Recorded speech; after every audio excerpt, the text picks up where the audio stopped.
आज हम इस वीडियो में और भारत में एक रेशेदार फसल जो अभी हमने पढ़ी थी कपास, और कपास के अतिरिक्त एक और रेशेदार फसल है, वो है जूट। जूट का इस्तेमाल हालांकि कपास की तरह कपड़ों में नहीं होता है, लेकिन जूट रेशेदार फसल ज़रूर है। तो जूट का जो इस्तेमाल है वो प्राय हम बोरी आदि में करते हैं। और जैसे आपने देखा होगा कि जो अनाज आदि के जो बोरे बनाए जाते हैं वो जूट से ही बनाए जाते हैं। इसके अतिरिक्त जूट के आपके घरों में गलीचे आपने देखे होंगे आदि का बनना भी जूट के माध्यम से ही होता है। तो जूट एक रेशेदार फसल है और इसका एक विशिष्ट क्षेत्र है। ये आप ये देख रहे हैं इस मानचित्र में कि यदि हम इस प्रकार बांट दें तो हमें देखने को मिलता है कि कपास इधर की तरफ है और जूट दूसरी तरफ है। तो जूट का एक विशिष्ट क्षेत्र है और वो विशिष्ट क्षेत्र भी विभिन्न परिस्थितियों की वजह से तय होता है कि आखिर इसी क्षेत्र में जूट की पैदावार क्यों होती है। तो हम ये देखते हैं कि जूट का जो उपयोग है वो रस्सियाँ, बोरे, गलीचे, साज सज्जा के सामान आदि को बनाने में किया जाता है।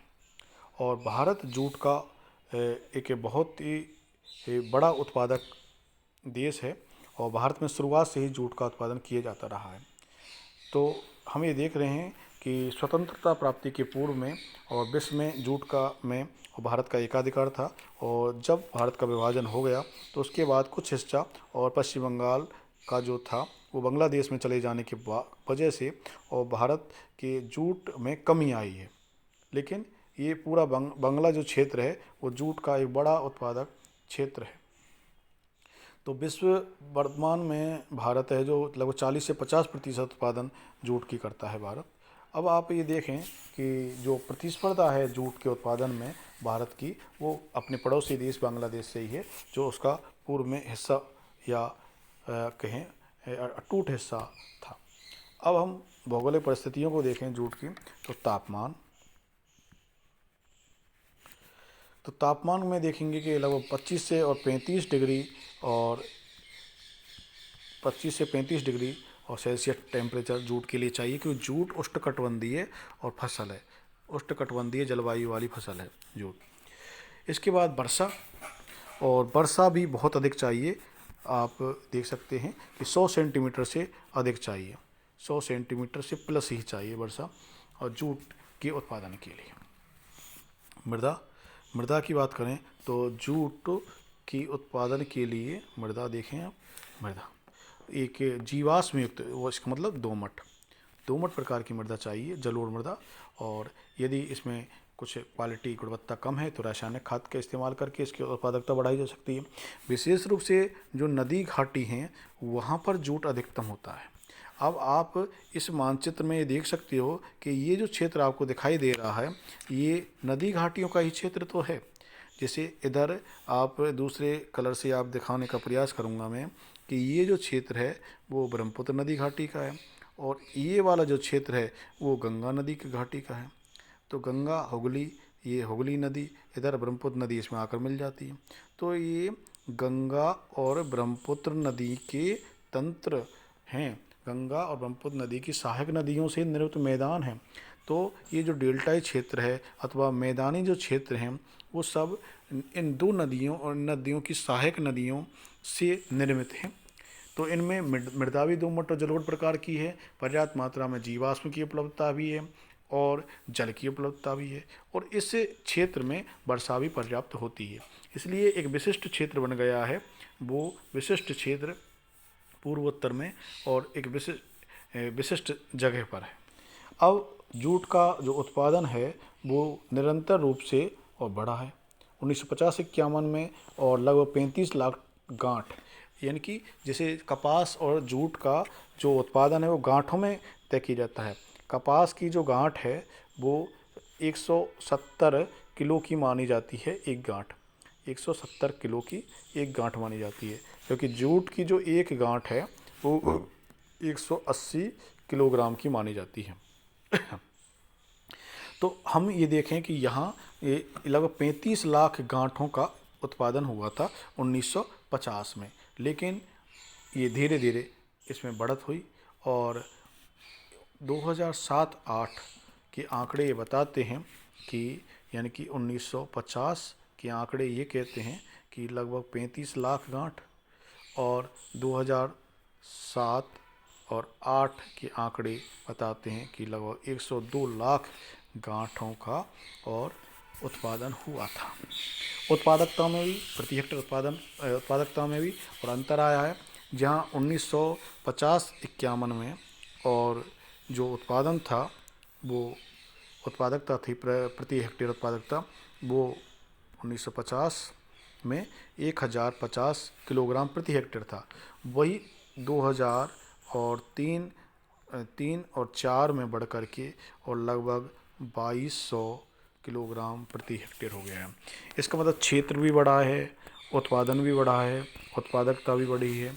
तो इस प्रकार हम ये देख सकते हैं कि जूट के उत्पादन में और भारी मात्रा में बढ़ोतरी हुई है।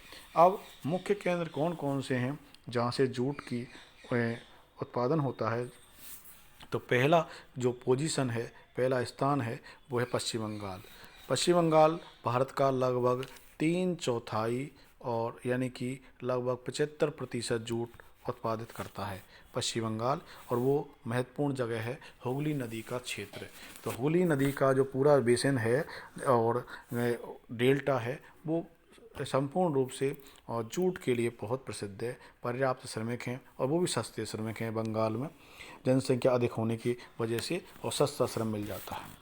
इसके बाद हम देखते हैं कि जो अब जिलों, होली नदी का क्षेत्र तो है ही, लेकिन होली नदी के क्षेत्र में भी और कौन कौन से जो ज़िले आए हैं, वो आपका बर्धमान,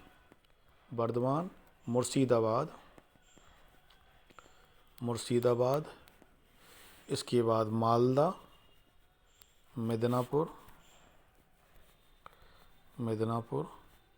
हुगली भी एक ज़िला है, 24 परगना, जलपाईगुड़ी, कूच बिहार, नदिया, ये कुछ ज़िले हैं।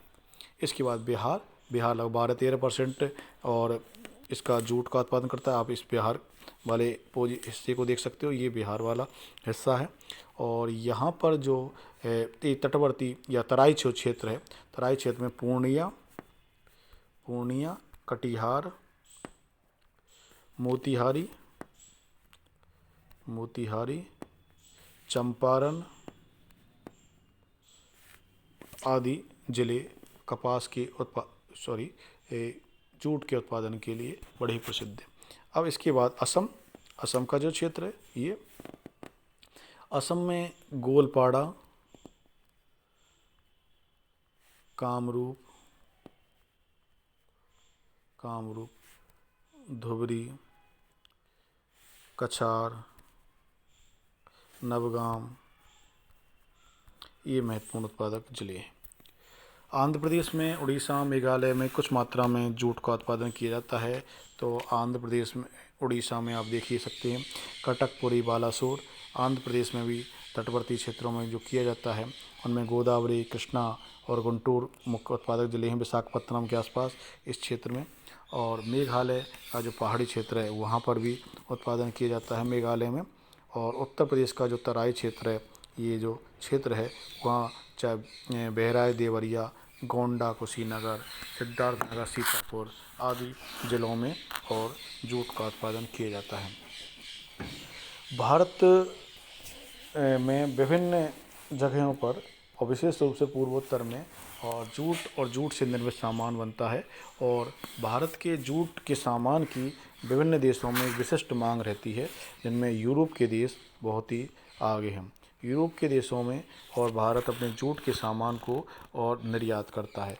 उनमें ब्रिटेन, मुख्यतः फ्रांस और जर्मनी, इन देशों को भारत, यूएसए यानी यूरोप के देश हैं, और यूएसए उत्तरी अमेरिका महाद्वीप का एक देश है। इस प्रकार जूट से बने सामान और जूट को भारत विभिन्न देशों में निर्यात करता है। अब जो जूट का जो आयात और निर्यात के मामले में जो प्रतिस्पर्धा है, वो भारत की बांग्लादेश के साथ है। साथ ही में जो जूट अनुसंधानशाला है, वो पश्चिम बंगाल के हुगली ज़िले में है। इसके अतिरिक्त आज जो जूट की जो प्रतिस्पर्धा है, वो ज़्यादातर प्लास्टिक से है, क्योंकि सामान्यतः पहले जूट के बोरे अथवा रस्सी आदि बनाए जाते थे, वो अब प्लास्टिक के बनाए जाने लगे हैं। तो इस प्रकार जो जूट के का स्थान अब प्लास्टिक ने ले लिया है। हम देखते हैं कि जो सामान भरने के या अनाज भरने के जो बोरे हैं, पहले बोरियां होती थीं, वो जूट की बनी होती थीं, लेकिन अब प्लास्टिक के कट्टे अथवा प्लास्टिक की बोरे आने लगे हैं। उसी प्रकार जो रस्सियाँ होती थीं, वो पहले जूट की हुआ करती थीं, तो वो अब प्लास्टिक की आने लगी। तो इस प्रकार आज जूट को जो नुकसान पहुंच रहा है वो प्लास्टिक से पहुंच रहा है।